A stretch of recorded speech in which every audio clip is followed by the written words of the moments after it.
recorded live at 4ZZZ Studios, Meanjin, Brisbane. On 102.1 FM. And broadcast across Australia on the Community Radio Network. You're listening to Z Games. Z Games brings you the best in gaming news, reviews, community and culture. Want to reach out? Share your hot take? Or do you just want to share your favourite game? Find us on socials at ZEDGamesAU.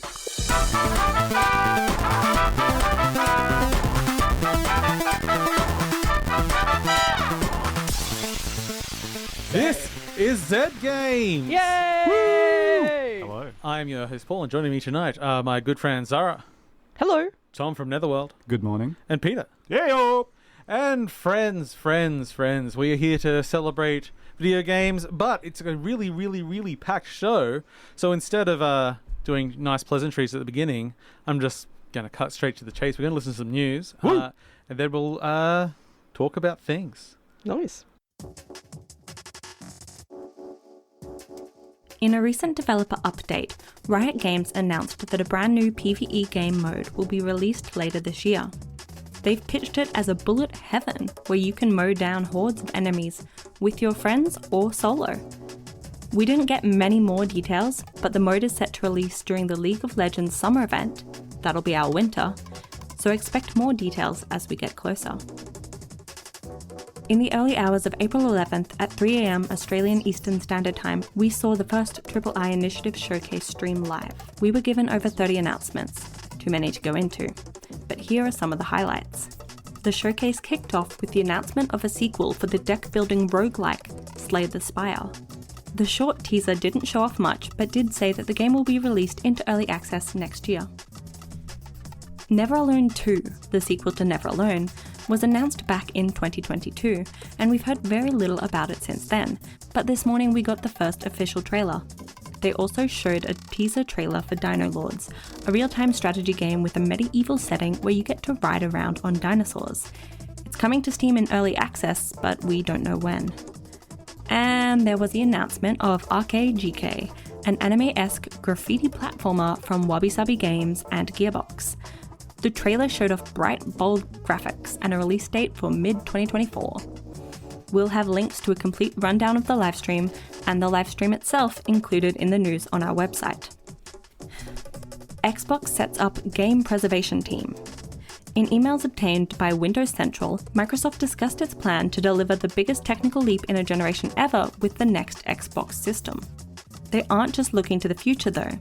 The emails also revealed that Sarah Bond, the current president of Xbox, has formed a team to focus on game preservation and backwards compatibility. We are building on our strong history of delivering backwards compatibility to our players, and we remain committed to bringing forward the amazing library of Xbox games for future generations of players to enjoy.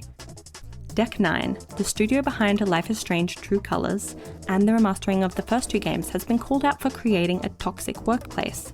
The accusations, which were made to IGN by more than a dozen employees, claim that sexual harassment, discrimination, and hate speech are commonplace, and that management won't address these issues for months, if at all. In one instance, an employee found a racist hate symbol included in the Life is Strange games. They raised it with management but assumed that it was an accidental inclusion. However, as weeks went by, they found more and more racist memes and hate symbols, each more blatant than the last. This issue was also met with a snail-paced response from management. Another part of the report shared that publisher Square Enix suppressed discussion of the game's diverse themes. The protagonist of Life is Strange True Colors is bisexual, but this wasn't mentioned in any press releases before the game went out because Square Enix didn't want it to be known as the gay game. I would have thought anyone who's played any of the Life is Strange games, or just vaguely heard about them, could tell you that they are gay games, but what do I know? And we have some upcoming game releases. On the 15th of March, Retrowave World is releasing on the PC. On the 16th of March, Europa is releasing to PC, and Harold Halibut is coming to PS4, PS5, Switch, Xbox One, Xbox Series XS, and PC. Also on the 16th, Grounded is releasing on the Switch. Finally, on the 18th of March, Pine Harbor is releasing onto the PC, and No Rest for the Wicked is releasing in early access, also on the PC. And that's all this week in gaming news. Thank you for that gaming news, Melee. Yes, lots of things happening. The Triple I last night. I don't know how many of you were up at 3 a.m. with me. Dinosaurs. No, I was sleeping. Yeah, I gotta go with the I was dinosaurs asleep, as well. but I did. Look, yes, the it's Dino Lords or something? Dino Lords. Yeah, Dino Lords. Yeah, it was kind of like, yeah, Age of Empires. another crafty, like, okay, this seems dinosaurs, okay, cool. Yeah. I'm an easy sell. Yeah. Yep. Why hasn't anyone just, well, I guess Ark kind of ripped off Dino Riders, but I want a Dino Riders game. Oh, yeah, no, okay. No, now I really, really want that. Yeah. Other things at AAA, there was the big reveal at the end was the game we mentioned last week, the roguelike Prince of Persia, called Rogue Prince of Persia or Rogue Prince of Persia, something like that. Something like whatever. The Rogue Prince of Persia. Yeah. Separate titles. Yeah. It had a slightly odder art style than I imagined. It was very smooth though. Everyone's purple. Yeah. Yeah, purple people. It pretty was cool. For the purple people eater. definitely an approach. Yeah. I was a little disappointed with the overall showcase just because there was a lot of trailers that didn't have content, and without any other context around it, it was just. And I feel maybe high-end indie is for me now getting how I treat high AAA, where I'm like, playing it too safe. It is a bit fluffy. Yeah. We've got to Slay the Spire 2s. We got finally What the Car is getting released on PC after its Apple Arcade release last year. For those who are not familiar with What the Car, could you just What the Car is the third, starting with What the Golf years ago, which is an excellent game, which just recontextualized golf every level. Then they did the VR game What the Bat, which was using baseball for everything. And this one is What the Car, where it's all about driving. But, in many ways, like the car might have legs, or maybe it's all steering wheels. Who knows? Every level is very creative in that. So there's a demo out for It's a it. car with I one remember door. What the Golf now. One door? One door. Oh. And it's finally freed from Apple Arcade, so... Yes, finally free. Yeah. I was Many finding games out. get tied up in there. Oh my god, I don't think I could actually say, but I was talking to some of the early people on Apple Arcade about how long the exclusivity contracts were, and they are way longer than I imagined. They are. Yay! Like, it seems that they're reasonable now because this was a year. Okay. But if it means if it's the difference between your game getting published and Oh, look, you get money for the development. It's the same as like when Epic was putting stuff up and everything. It's like you get a guaranteed fund for that, and if you're going to go make other games anyway, that's still an income stream. Yep. And a lot of these games, they don't exactly age. yeah, No, Like- they don't. Yeah. They're still good True. games, even when they come out years later. yeah, Yeah. and they'll still be fresh for so many people. Yeah. So And one of the things we've proven in the last few years, sorry to get into the business side of it, is that releasing on all platforms at once isn't actually beneficial to your sales. If you do staggered releases across platforms, it will actually increase your sales. yeah. So, Yeah. Oh, I mean, that kind of interesting. goes a little hand in hand with the Vampire Survivors coming to PlayStation finally. oh yes, and what a good trailer that is. Yeah. I mean, anime, Contra, inclusions and whatnot. To be honest, I didn't even realize it wasn't on PlayStation already. no. So that's a whole new I- community gets to play it. You were with thinking new content. about the well-made parts of the trailer. I just like the bit with the quotes from the fans, like the Oh, garlic yeah. looks like balls. Yes. What That a- they do. It certainly has, like, for any crossover with a Konami property, you imagine Vampire Survivors might go for Castlevania. Like, no, Contra. Yep. We're doing the guns update. Yep. And that was the right choice, I think. Yes. In other news, also, we had the race to finish every single level in Mario Maker before the Wii servers went offline last Yep. Monday. Yeah. Yeah. Team 0% were the collective group of players trying to complete every single uploaded game or uploaded level. They ran into they had their unofficial finish recently where they completed every game except for one.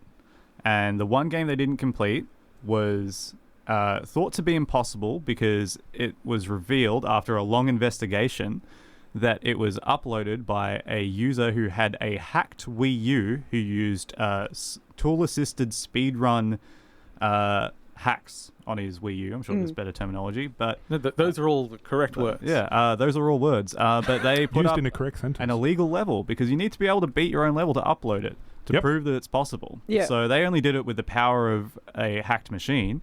And this group, even though they'd totally validly crossed the finish line, went back and one day before the Wii U servers went down, one of their players managed to beat it on their own. And That is amazing. That was Spectacular effort. through sheer force of work and dexterity. Wait a second. Humanity still beats AI. Yeah. There's hope for us all and hope for the it's a Wii U. beautiful story. Not for me, there isn't. Just like, hey, we're gonna do this. We're gonna complete this right before you can snatch the opportunity away from us. We're gonna. Yes, and whilst those servers are now gone, you can't get log on anymore. The community has banded together and created Pretendo, which is a fake fan-run network. So you can still do a lot of the things you used to do on the Wii, but you'll have to look that up. And we'll see how that develops over time. At least for now. At least for now. Well, yeah. And everything Nintendo. And then At least for now. Nintendo, and then Vintendo, and you'll just continue. Yeah. April's a speckle. It's a speckle time. It's speckle time. Yes, it's a speckle time for everyone here at 4ZZZ. It is April Atonement, and that means it's time to atone for our sins, of which we have many. Yeah. What sins have you atoned for in your life, Zahra? What sins have I atoned for? Well, I have it. Wouldn't you like to know? What are you, the cops? I asked a question. Yeah, I'm a nun. I could see Paul in a nun outfit. Oh, it's happened. What have I atoned for? I've atoned for the time I didn't put my mug away in time and the tea stained it. Oh, my atonement in life has been repaying all the games I stole as a child. Oh, you're yeah. Good. Hey, kids don't have money. I couldn't buy those games. No, and I wanted to I'm play just them. I just didn't really think about retroactively. I've apologized to several devs. That's beautiful. No, They're like, no, that's all right. Everyone stole it. It's fine. Yes, but primarily we are atoning for our lapsed subscribers. So if you subscribed last April, it would be a good time to maybe think about doing it again. Yeah, but aren't there some benefits you get as well when you subscribe around this time? There are lots of benefits, including prizes, exciting prizes that you can sign up for and get. Yes, such as you can get a New Farm Cinema Retro Screening Series Gold Card. Ooh. That's for Nice. you and a friend to see every retro screening at 5-star cinemas. New Farm location. So that's until the end of the year, I believe. Yeah. That's some a lot of good movies. movies. Yeah, I saw Spirited Away there not long ago. I saw Yeah. Spirit Away at an anime festival, its premiere, and it was one of the best experiences I've ever had in the cinema. So good. There's also, you can subscribe at different levels. And you can subscribe not just as yourself, but also as a band or solo artist, community group, or even a pet. And there are prizes exclusively for those levels. Yeah, too. including 4 pets as well. They can go into the draw to win a funky, snazzy bandana. Yeah. I could see Dart wearing a bandana. Yeah, Dart would slay in a bandana. I think we need to get some marketing material in here. Ooh. Can we get a bandana on a pet spider? I reckon we could. I reckon we could. Depends on the spider, though. It's a friendly furry fellow. Okay. We'll get a sponsorship in the game Webbed. From Brisbane developers. Go there. Yeah. Oh, the follow up. I hope to see more of that soon. Anyway, April Atonement. If you've lapsed or you've forgotten or you've never subscribed, come on. Now's the time. We're community driven. We're all super professional, and we love being on air, and we love providing things for you. Yep, so just pop onto the 4ZZZ website at 4ZZZ.org.au, and there'll be instructions on there on how to subscribe and all the information about it. Whoa, hey, haven't seen you in a while. Thanks for stopping by. You're here just in time for April Atonement. You know the vibe. It's our annual month-long subscriber drive. We're here all year, 24 hours a day, 7 days a week. So why subscribe in April? Well, now's the time to atone for all the years you've been listening to 4ZZZ without being an active subscriber. Maybe it's been 1, maybe 2, or maybe even 10. We won't judge you. You're always invited to come back and chill with us again, anytime. It's a casual thing, so just come as you are. And hey, you'll also go into the draw to win one of our pretty sweet prizes. Come through to 4ZZZ.org.au and subscribe. You're listening to 4ZZZ. It's April, which means atone. Atone. This is Z Games. I'm your host Paul, and join me as Zahra, Tom, and Peter. Hello. Good morning. And it's time for... Another review! Come straight for you! This one's about some bears! Yeah. Space! Holla back, kids, yo! Space. Bears! kind of Space Bears. Okay, yes, this is Bears in Space. This is brought to us by the local boys at Broadside Games, and I mean that very literally. They are local. It is primarily a team of 3 developers. Then with a little bit of extra help over the years, they've been working on it for 7 years. Been following it for a long time, and basically they were working on it part time until they got I think it was a Make Something Unreal. Grant. And they were able to then sort of move into full-time production. Now, this is a first-person shooter where you are, after an accident, your DNA is mixed up with a... Bear Tana. Yeah, Bear Tana, big angry bear in space. And there's other bears in space too. And you escape and you crash on a planet, and then it's time for some first-person action. Hell yeah! It takes a lot of cues from bullet hell. So the enemies mostly shoot floating balls that are very reminiscent of something like Returnal, where it's quite easy to see because they do the whole bullet hell thing of having a big contrast between the inside and outside, and they all flow at you, and you've got to avoid them and shoot everything in the face. But it's a funny game. Yep. Now it does have a decent amount of comedy. Are we talking laugh out loud or large exhales of air through your nostrils? Or a sensible chuckle? Look, I am going to say that I laugh out loud constantly. But I am a dad. So that may gauge the level of humor where we are here. One of my favorite things in the first level, or first real level, early in the level, there's collectibles like any sort of first-person shooter. One of the collectibles I find is an invitation to a birthday party. I'm like, okay. Oh, cute. Expecting that's not anything. Yeah. Later in the level, I discover a door, and it's to the birthday party. So you give the invitation, and you come in, and they go, he's here! Trevor's here! Trevor's here for his birthday! And they go, hey, you're not Trevor.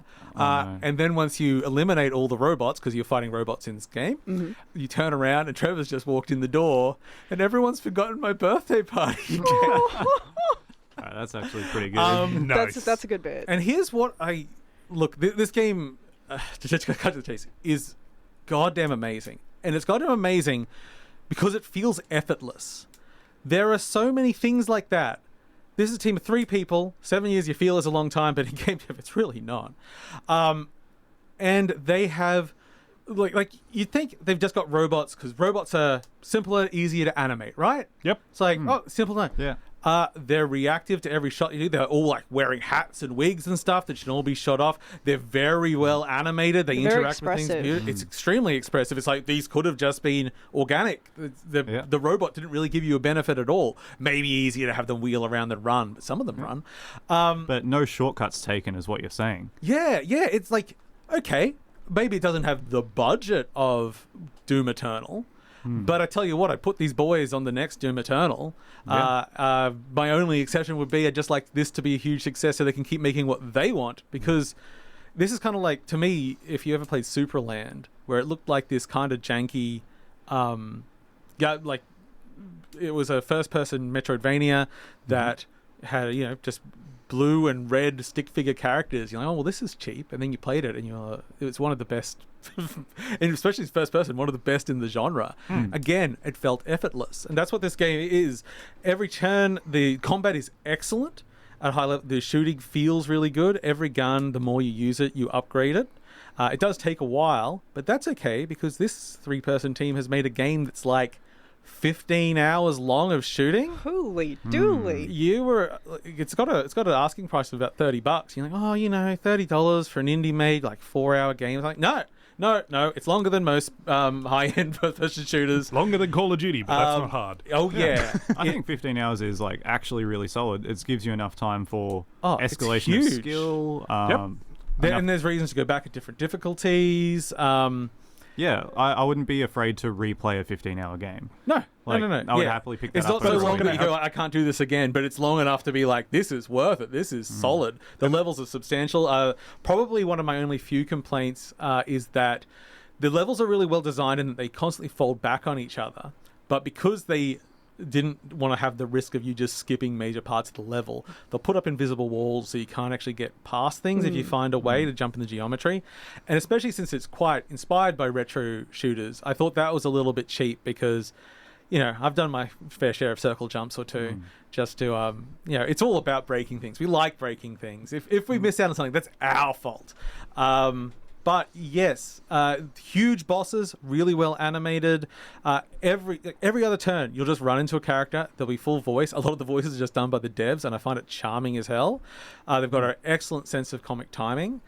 Even when the joke is obvious, it's kind of like, it's just like you're just there for the ride. Yeah. Like just really, really simple things like actually I think of a few ones, but like you go through a door and then there's a slightly smaller door after it, a slightly smaller door after it. It's just like, and it goes on a little bit too long until it becomes like, okay, I get it, and then you start laughing again. It's always that like just knows exactly how long to push the joke until it becomes extra funny again, and then backs off. And one of the three, Dan Golding, did all the music. But he also was the audio designer on the whole thing, and the sound's excellent too. It looks great. Like old school first-person shooters, it's full of secrets. There's secrets everywhere, and some of them are puzzles, and some of them are jokes, and some of them are ambushes to give you another combat challenge or something. Also, because the levels are quite big, you can turn on a mode that instead of dying when you die, it just respawns you. Oh, that's nice. So it's because it can be quite challenging. Yeah. You do get rooms full of hundreds of bullets flying everywhere, and you're just trying to upgrade your shotguns, so you're just dodging everything to get closer. Like, a lot of the platforming reminds me of like Ratchet and Clank, and I remember how brutal a lot of those level sequences could be without like a helpful little checkpoint nearby. Oh yeah, and it's a real platformer too, as you mentioned. Yeah, lots of jumping around, really good control. It's Unreal based, but they've done their own work on here to make it feel really, really nice. I first physically played it, I think, like a year and a half ago-ish, and I was happy because it's like, oh, you've got the game feel down. That's all that really matters. I can't wait to play this sort of arena shooter, old school shooter. And then it's then you start playing it, and suddenly there's a top-down shooter you're playing, or a basketball match, or you're racing in a boat. They just do anything, and as I say, it feels effortless. And you're like, okay, you've done all of this work for a one-off joke. You've created an entire system to have this entire different minigame mode. And as far as the minigames go, they're at worst fine, but mostly they're good. They're good enough to be like pretty decent versions of the game you're trying to do. Fine is good. Fine is good. Yeah. There's no friction on those minigames. Like, it even gets a bit Psychonautsy. Like we're just going to completely change to a different genre for a second, and you might not be able to die, but we're going to play with it with story and jokes, and it's a really, really refreshing game. As I said, I would put this team on any high-end team like Wolfenstein, next Quake, whatever. Well, with Just all of these, put them in a room with a bunch of money and resources. Yep. There's a lot of big studios now looking at small indie studios to make, small one-off games from an existing franchise. And I think this sounds perfect for that. Like, if these guys got a chance to make a small Doom-like or Wolfenstein-like, something like that, I reckon they could have a lot of fun with it. Why don't give them a Star Wars license? They know space. Oh. Maybe they can do the new Dark Forces game. Chewbacca's in space. Yeah. I mean, there were already, but, we haven't embraced Chewbacca's it. back. Yeah. Okay, that brings us to the end of this particular review. There's more reviews. There are others coming. Well, okay, this is Zed Games. I'm Hello. Paul, and joining me, Zahra, Peter, and Tom from Netherworld, as we know him. And now it's Noise. time for this one's about cards. Play them for hold of it's all your choice, yeah. Illegal poker. Is it legal? I don't know. I think it's fully legal. It's saying, illegal poker hands. Sorry, I didn't finish reading. Gambling is A-okay. Tom! Hey, What are you here to talk us about? I've been playing so much goddamn Balatro. You and the rest of the world. It is so good. It is an amazing time sink. And I love it to bits. And that's the end of the review. I'll play the music out. Yeah, there we go. Yeah. No, Balatro is one of the better roguelike games I've ever played. One of the best deck building games I've ever played. And probably the best poker game I've ever played. I think that's pretty fair to say. Look, I had Poker Night in the inventory, and I got Better than that. Sam's iconic hat, and that got me $200 US when I sold that thing on the marketplace. Okay, maybe Better not. than that? You know what? I didn't pay $200 for Balatro, but I've definitely gotten $200 worth of value out of Balatro. So the game is poker. We all know how that works. But the way this works is you're only playing against the house. So at the beginning of each round, you're given a blind to beat, the small blind, then the big blind, and then the boss blind. And at the beginning of each round, you are given 8 cards. They're dealt to you from your classic deck of 52 playing cards, you know, your diamonds, hearts, spades, and clubs. Mm-hmm. And the more high value the hand you play, the more chips you'll score. So things like straights, flushes, and full houses are what you're looking for. Yep. And each round has a score threshold to beat, and when you do, you're rewarded with money. And this is where the game gets interesting. After each round, and you're met with the shop and the opportunity to change up the boring old 52 card deck with the, in my opinion, the best part of the game, the Joker cards. So there are 150 unique Joker cards in the game. Some of them you have to unlock. I think you start with only 105. And they have unique abilities that allow you to change up your strategy in so many different ways. Some provide simple multipliers to your score for certain conditions, such as, you know, playing a 3 of a kind or scoring bonus chips for playing face cards.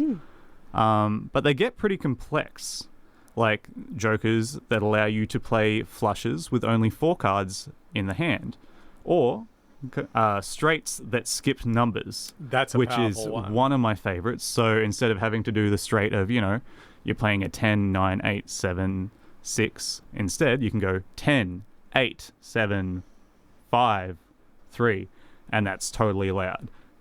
So the game wants you to specify what you want to go after. You want to specialize your deck and know what you're looking for. My personal favorite of these jokers is a bit more abstract and funky, and this is a little tip for people who might not have tried it if you're already playing Balatro. It is the often overlooked Gros Michel card. It's a banana. Okay. And this adds a 15 times multiplier to your score, but has a 1 in 4 chance to go extinct. So that sounds pretty bad, but if it does go extinct, you'll be able to buy the superior Cavendish banana card, which will triple all of your existing bonuses and only has a 1 in 1,000 chance to expire. What an extremely niche card that references banana history. Yeah. Yeah. We all learn a lot playing Balatro. Yeah. But the game's presented so well. It's got a simple retro pixel art style with a psychedelic flow-like background and one music track for the entire game, but it is excellent. I never get tired of it, and I find myself, like, when I'm like washing dishes at home or like folding laundry, Just hum along. every now and then I hear that single relaxing chiptune track. I haven't found it annoying at all. It's just been fine. It's nice in the background. It's actually fine. Yeah. And for a game I've played like probably close to 100 hours of, Oh. I'm Decent still effort. not tired of it. How many jokers you unlocked? I've unlocked, I think, almost all the jokers, Yeah. but I'm also very bad at the game. Oh, yeah. Well, you don't have to be good at a game to enjoy it. Yeah, but the thing I like about this is I think it's a great gateway to learning how to build a deck in any other card game. Oh, so, your Slay the Spires, even your Yu-Gi-Oh! Or your Magic the Gathering. If you're always thinking like that you don't quite understand how people get those strategies going. Well, I think it's the first time in a deck builder that I've deleted cards. Yes. I never really saw the point of that. And now it's like, oh, well, I'm just going to make my hand all hearts. I'm going to turn things into hearts. I'm going to do that. I can do that. The whole game is trying to find ways with all the jokers and all the other bonuses you can get and everything to break it. Yeah. Break it as much as possible so you play one pair and suddenly that one pair is worth millions of points for some reason. Yeah. There's certain cards that will say, hey, we'll give you a bonus for every time you don't play a face card.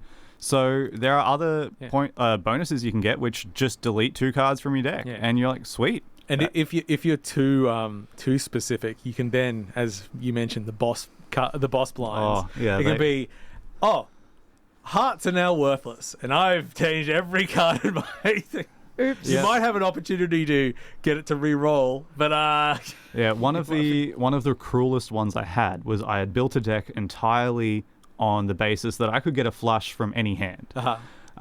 And then with my stockpile of cash that I was just buying whatever upgrades I needed from the store, I got to a boss blind that said, if you play a flush, you lose, your money will be set to 0.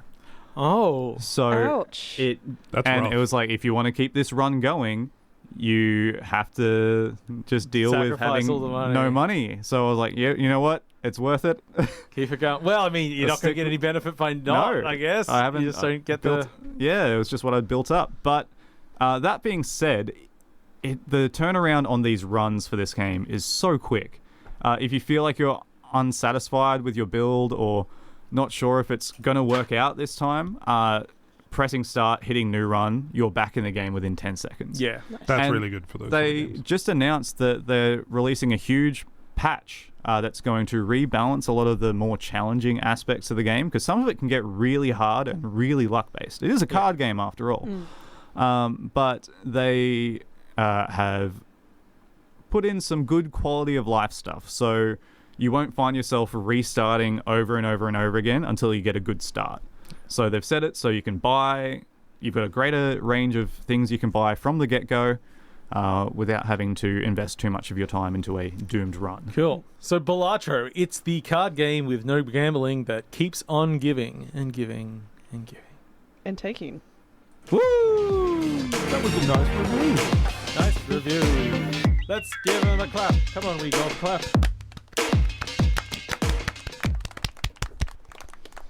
That's my favorite sound effect. I should pump it up a little bit. Really get it in. You're listening to 4ZZZ. Ew. This is Z Games. I am Paul, and joining me are Zahra, Tom, and Peter. Hello. And before we get to the end of today, we've got to fit in one more review. Scooby-Doo. Jimmy Carter is smarter. The Scooby-Doo can do. Hey! Opinions in this episode. We love of Z opinions. Games. We'll There's some of those. Okay. There is also, I'm going to put a brief sort of content warning at the beginning of this review. This review covers what I'm going to call an edgelord game. It contains themes around a cult and some of the things associated with that. With at least a mention of suicide. Okay, so this game is called Children of the Sun, published by Devolver Digital and developed by Renee Rother. That's right, this is another sort of single-person joint. Now, I spoke about this on the show before because it had a demo at NextFest earlier in the year, and I loved it then, and then I was given beta access, and then I goes pre-release access, and then review access, and then I hit a bug, so I restarted the game about 4 or 5 times. I still played through it because I love it. It's so good. You play a young woman whose family was taken into a cult, and lo and behold, it wasn't one of those nice cults. It was a bad cult. No. wait, there's nice cults. Debatable. So you might get, your mother might be taken from your father. He might be attacked, and then you get your face cut up, and then you make a paper face made of crayons and paper, and then cool. Then your dad kills himself, and so you take the rifle he used to kill himself, and the game begins. That's all the intro. But that's our setting. Now, the twist of this game is that you are a very angry young woman, and you are telekinetic. So the game is kind of played with one bullet for the entire game that I argue is never fired from the gun, but because in the footage the whole casing is ejected from the gun. So I was like, oh yeah, it's never actually shot. But who knows? Who cares? But it's a puzzle game. It's a puzzle, action, speedrunny, weird thing. It's quite unique. So you start each level, you'll be given a scene in front of you with cultists, and you can run back and forth trying to find a position. You can tag enemies that are there, and you have one shot. But the trick is, when you hit a target, you can re-aim. Oh. So it's finding a path that you can do through all these people. And then as the game continues, you'll gain more abilities that lets you change your flight path as it's going. So if you hit something that is not either explosive or someone's skull, your level is over and you have to restart. But you will restart most levels a few times because I said it's a bit of a puzzle game. You have to work it out. And then, of course, the benefit at the end of that is you have leaderboards for not just like all your points getting through and like how accurate you were, but also the speed, how long you're in the game, the length of your paths. So it's all, if you want to get deep into it, it's all about optimization. But it's a good, solid campaign that keeps adding. By the time you get to the last level, I just took like a screenshot of it to show people. It's like, yeah, you thought this was just a simple like shoot one guy then another. It's like there are all these mechanics that will come in and you have to work out the environment, how to get to not just see a person, but how you can defeat that type of enemy and such. It's really, really unique, and it's so grungy. It's dirty. It's over sharpened. It's saturated, like these weird, like muddy colors, big explosions of blood, almost like Killer 7 or something like that. It is ugly, and it is like really try hard controversial. The game contains the line, "I just killed a man, now I'm horny," and then you get to play a Yiddish mini game, and it's the like Fans in Space earlier in the show. Mini games amazing. Mini games of this, thankfully they're very short, but it's all very direct and like cobbled together and rough, and I love it. I love the aesthetics so much, it's a great sniping puzzle game with a edgelord setting, which I really, really loved. I thought it would be more controversial when I looked at the reviews earlier, but it's actually doing pretty well. I mean, from the sounds of the mechanics, it sounds like something that could have been in a different alternate universe of version of Super Hot, or something like that could have been in any setting. The mechanics sound amazing. I would not want to play it for the mechanics. The setting though, the setting's great. Like, it's just super sus. Think Killer 7, think a Suda 51 game. That's like that. Hey, talking my language. Yeah. Some of the topics you brought up are a little bit too close to home. It's just the intro. But